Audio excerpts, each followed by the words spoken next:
Mi yute llega su cuerpo ahora a mediodía en Aruba, danqui Dios, danqui tu urgente. Pero mi preocupación está que no hemos podido cubrir nada de la funeraria. Entonces, PC no está parando de en rotonda, ahora estamos frente al Parlamento. Si alguien puede colaborar con algo, si pasan por aquí o algo. Por 13 nosotros tenemos la urna para estar recolectando porque la funeraria no la hemos cubierto todo, pero ya el cuerpo ya prácticamente, gracias a Dios y a ustedes, ya el cuerpo está aquí en Aruba.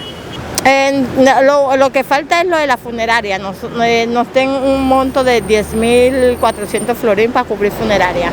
Nos sabéis quedar un rato aquí, luego nos sabéis rotonda de Pontón y rotonda de Tanquilender. En la tarde vamos a estar en la rotonda de Tanquilender. 748-2474. Si por ayudar un tiki más o lo que Dios ponga en su corazón, nos está agradecido, Hopi, ya que danqui a Dios y a ustedes, pues se pudo lograr la meta de traer la niña y ya está aquí en Aruba, pues está llegando al mediodía y pues eso, de que necesitamos los fondos para cubrir la funeraria, para que la vaya a buscar al aeropuerto y hacer tus cosas.